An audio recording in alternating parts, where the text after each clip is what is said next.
Caros amigos, bem-vindos ao Hoje na Segunda Guerra Mundial. Neste vídeo falaremos sobre os diversos tipos de aviões daquela guerra e responderei uma pergunta muito repetida aqui no canal. Afinal, por que havia assim tantos tipos diferentes? E se ainda não está inscrito no canal, inscreva-se já e acione o sino das notificações para não perder nenhuma novidade. Quando a Segunda Guerra Mundial começou em setembro de 1939, a aviação militar estava se desenvolvendo há quase 25 anos, transformando pequenos, lentos e frágeis biplanos dos tempos da Primeira Guerra Mundial em caças muito velozes e ágeis, equipados com motores radiais ou em linha que debitavam potências que podiam ultrapassar os 1.500 cavalos. No entanto, apesar de todo o empenho dedicado ao desenvolvimento desses novos caças, os projetistas enfrentavam limitações importantes. Muitas delas relacionadas justamente com os motores, que apesar de terem evoluído muito desde o início do século, frequentemente não tinham o desempenho desejado para certas tarefas.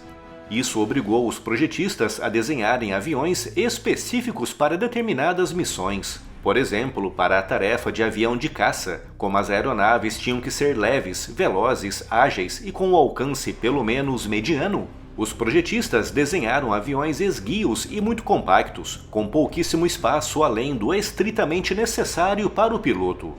Por exemplo, o Messerschmitt Bf-109 alemão tinha um comprimento de menos de 9 metros e uma envergadura das asas de menos de 10 metros, com uma altura de pouco mais de 2,5 metros. Essas reduzidas dimensões se refletiam no seu peso, que oscilava à volta das 3 toneladas, resultando em uma aeronave muito ágil e veloz, capaz de ultrapassar os 600 km por hora em voo nivelado acima dos 6.000 metros e com um raio de combate em velocidade acima da média de quase 600 km.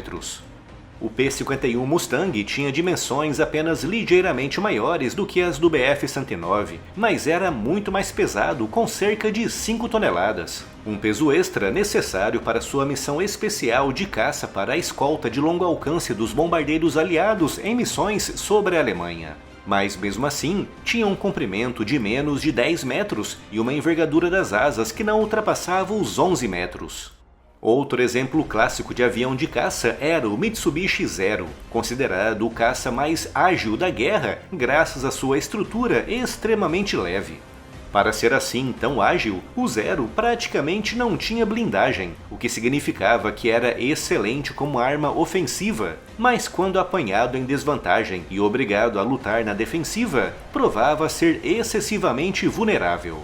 Esses aviões e muitos outros, como por exemplo o Supermarine Spitfire, pequenos, leves e compactos, tinham sido desenhados para a missão específica de caça, um tipo de missão que exigia velocidade e uma extrema agilidade, com esses aviões não servindo para rigorosamente mais nada além daquela missão específica.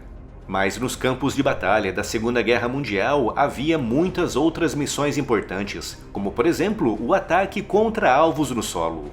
Como os caças da época, devido às limitações tecnológicas relacionadas com os motores, não podiam exercer esse tipo de missão que envolvia o transporte de muitas bombas, os projetistas desenvolveram um tipo novo de aeronave conhecido como caça-bombardeiro, muito maiores e muito mais pesados do que os caças comuns. Um exemplo clássico de caça-bombardeiro daquela época era o P-47 Thunderbolt, com o peso máximo de decolagem que era mais do dobro do peso de um Bf-109, com todo aquele gigantesco peso extra sendo necessário para o transporte de 1 tonelada de bombas, 10 foguetes não guiados e 3.400 munições para suas 8 poderosas metralhadoras .50. Além desse tremendo poder de fogo, o P-47, como se envolveria em ataques contra alvos no solo muito bem protegidos, precisava vir com proteção extra para o piloto, com o caça revestido com placas de blindagem em alguns pontos mais vitais do motor e do cockpit. Todo esse peso e proteção extra, e todas as bombas que transportavam, transformavam os caça-bombardeiros em aviões pouco ágeis e vulneráveis a ataques de caças. levando os projetistas da época a criarem um novo tipo de caça que ficaria conhecido como caça pesado. Bimotores com um tremendo poder de fogo, uma agilidade pelo menos razoável, um bom alcance e, com algumas adaptações, a capacidade para transportar bombas e torpedos. Em 1941, devido às exigências da guerra, os projetistas espremeram ao máximo o rendimento dos motores, entregando em novembro daquele ano o primeiro avião multifunção do mundo, o de Havilland Mosquito. Pela primeira vez na história, um país tinha à sua disposição um caça capaz de exercer a missão de bombardeiro leve, de caça-bombardeiro, de ataque naval, de reconhecimento e até mesmo de caça noturno, com algumas variações do Mosquito recebendo radares embarcados que permitiam ao piloto descobrir a presença de bombardeiros inimigos. Para conseguirem isso, os projetistas tiveram que usar o poderoso motor Rolls-Royce Merlin com mais de 1.700 cavalos de potência e construir o avião praticamente todo em madeira, contrariando a tendência da época de fuselagens de aço, tudo com o objetivo de torná-lo o mais leve possível. Esses compromissos assumidos pelos projetistas acabaram deixando os dois tripulantes do Mosquito muito vulneráveis ao fogo inimigo, mas resultaram em um caça muito veloz, capaz de chegar perto dos 680 km/h a 8.500 metros de altitude, sendo ainda capaz de transportar quase 2 toneladas em bombas e munições. Apesar de inovador para a época, o Mosquito não era excepcionalmente bom em um tipo de missão, sendo visto como bom, ou pelo menos razoavelmente bom, para uma série de tipos de missões, o que significava que se quisessem um avião realmente muito bom para uma determinada tarefa, esse avião tinha que ser feito quase exclusivamente para aquela tarefa. Esse nível de especialização obrigava as forças aéreas a operarem diversos tipos de aeronaves em uma mesma missão. Por exemplo, para atacar alvos em terra, os alemães podiam empregar o icônico Junkers Ju-87, capaz de atingir alvos com extrema precisão. No entanto, como eram aviões muito vulneráveis, tinham que ser escoltados por outros caças como o Bf-109. Com o mesmo acontecendo em missões de reconhecimento, com esses aviões precisando com frequência de escolta especializada.